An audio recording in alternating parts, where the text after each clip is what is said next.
నిజామాబాద్ జిల్లా బోర్గం వాసుల పరిస్థితి విచిత్రంగా మారింది. తమ గ్రామాన్ని మున్సిపల్ కార్పొరేషన్లో విలీనం చేసినప్పటికీ అభివృద్ధి మాత్రం శూన్యమంటున్నారు గ్రామస్తులు.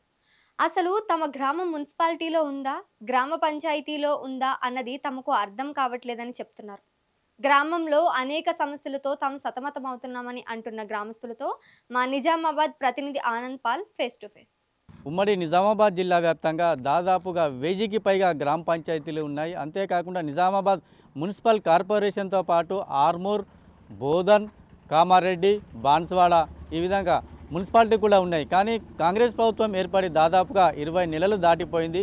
ఇంతవరకు కూడా స్థానిక సంస్థలకు సంబంధించిన ఎలాంటి ఎన్నికలు రాష్ట్రంలో నిర్వహించలేదు. దీంతో కొందరు గ్రామస్తులు కూడా ఆందోళన వ్యక్తం చేస్తూ ఉన్నారు. ప్రస్తుతం మనము 2వ డివిజన్ నిజామాబాద్లోని బోర్గాం కే గ్రామం వద్ద ఉంటాం. ఇక్కడ కొందరు స్థానికులు ఉన్నారు.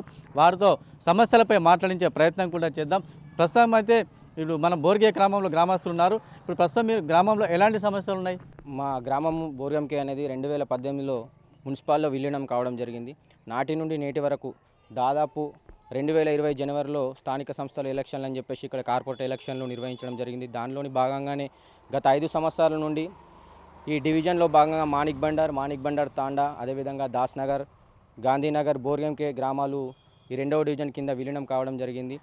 మరి నాటి నుండి నేటి వరకు గత ప్రభుత్వం కూడా చిత్తశుద్ధి లేకుండా ఈ విలీనమైన గ్రామాలను పట్టించుకోకుండా ఎటువంటి అభివృద్ధికి నోచుకోకుండా ఈరోజు విలీనమైన గ్రామాల్లో చాలా సమస్యలు ఉన్నాయి. ముఖ్యంగా మా గ్రామంలో ప్రధానంగా చూస్తే నీటి సమస్య కానీ, రోడ్లు, డ్రైనేజీ, వివిధ సంక్షేమ పథకాల విషయంలో కూడా ఇట్టి 2 ప్రభుత్వాలు కాంగ్రెస్ ప్రభుత్వం కానీ బీఆర్ఎస్ ప్రభుత్వం కానీ విఫలమైందని చెప్పేసి ప్రజలు తమలో వాళ్ళు మాట్లాడుకునగా మేము కూడా వినడం జరుగుతుంది.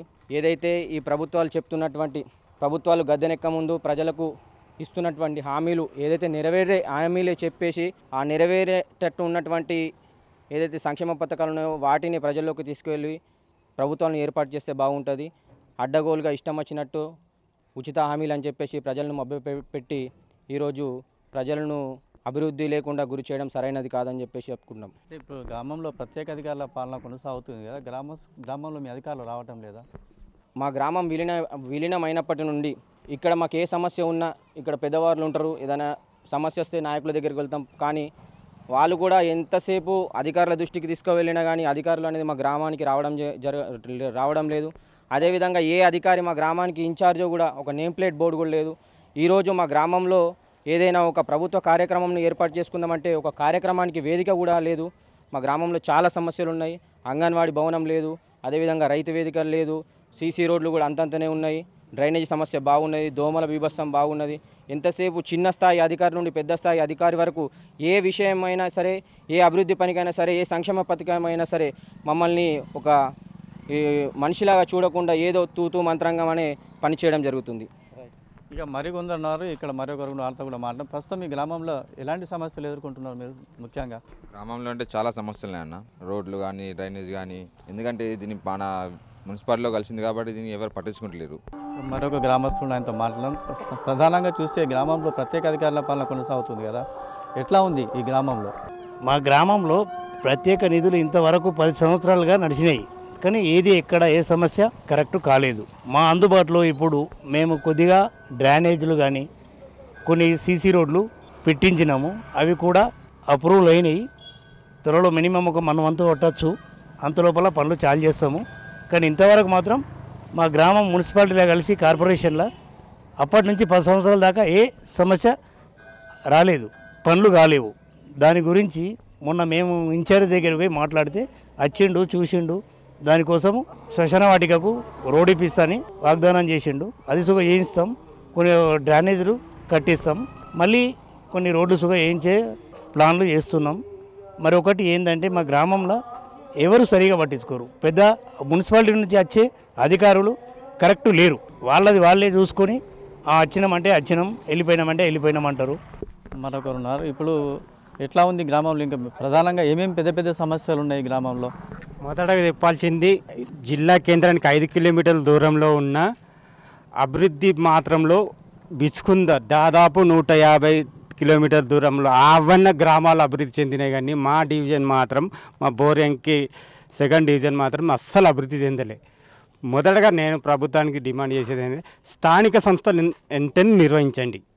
ఎందుకంటే కేంద్రం నుంచి వచ్చే ఫండ్స్ అయిపోతున్నాయి, ఆల్రెడీ సంవత్సరాన్నర అయిపోతుంది ఫండ్స్ స్థానిక సంస్థలు నిర్వహించకుండా.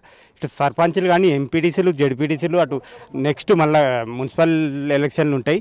ప్రధానంగా డిమాండ్ చేసేది ఏంటంటే ప్రభుత్వానికి స్థానిక ఎన్నికలు నిర్వహించామనండి. కేంద్రం నుంచి వచ్చే ఫండ్స్ అయిపోతున్నాయి, ఈ ఇంకా నెలలోపు నిర్వహించుకుంటే కోర్టు సీరియస్ తీసుకుంటుంది. మొన్న కూడా మ్యాటర్ వచ్చేసింది. మా ఇదైతే ఎక్కడ వేసిన గొంగళ అక్కడే ఉన్నది. వర్షం వస్తే పరిస్థితి ఘోరంగా, మా అక్కడ సైడ్ అయితే ఘోరంగా నడవలేని స్థితి. న్యాయసుంటోళ్ళు అయితే ఇంకా ఘోరం, పింఛన్ రాని వాళ్ళు కూడా మస్తు మంది ఉన్నారు. అది దాని గురించి కూడా ఎవరు పట్టించుకుంటలే. ఏ అధికారో ఎక్కడ ఉంటారో మాకు కూడా తెలియని పరిస్థితులు ఉన్నాయి. ఇసుంటి తంతు పింఛన్లు వస్తలేవు సరిగ్గా, ఒక్కొక్కళ్ళకు వృద్ధుల పింఛన్లు వస్తలేవు. వచ్చినా కూడా అది ఎక్కడో ఇస్తుండ్రు. ఆడికి మహాలక్ష్మి కాడ ఇస్తున్నారు, అక్కడ ఈ నుంచి 1 కిలోమీటర్. న్యాయసుంటోళ్ళు ఎట్లా వెళ్తారండి? వృద్ధులు ఎట్లా వెళ్తారు? వికలాంగులు ఎట్లా వెళ్తారు? ఆ రోడ్లు చూడండి, రోడ్లలో కష్టం పడిపోయి చనిపోతున్నారు కూడా ఒక్కొక్కళ్ళు. అసలు పరిస్థితి ఉంది. ఏదో కేవలం జిల్లాకు 5 కిలోమీటర్ దూరమే ఏ సిటీలో ఉన్నా, సిటీలో ఉన్నా కూడా ఎక్కడ వేసిన గొంగులు అక్కడే ఉంది. ఈ అస్సలు డెవలప్మెంట్ అనేది లేదు మా బోర్గంకి. ఇది పరిస్థితి. గ్రామంలో మటుకు ఎలాంటి అభివృద్ధి చేయాలని గతంలో సర్పంచ్ పాలన ఉండగా కొంత మేరకు అభివృద్ధి చెందింది. కానీ మున్సిపల్ కార్పొరేషన్లో విలీనం తర్వాత ఎక్కడ వేసిన గొంగడి అక్కడే ఉందని చెప్పేసి గ్రామస్తులు అంటున్నారు. అంతేకాకుండా ఎన్నికలు నిర్వహిస్తే కొంత మేరకైనా నాయకులు అందుబాటులో ఉంటారు కాబట్టి తమ సమస్యలు పరిష్కారం అవుతాయని గ్రామస్తులు తెలుపుతూ ఉన్నారు. ఇది ఇక్కడున్న తాజా పరిస్థితి. కెమెరామెన్ రవీందర్తో ఆనంద్ పాల్, మెగా 9, నిజామాబాద్.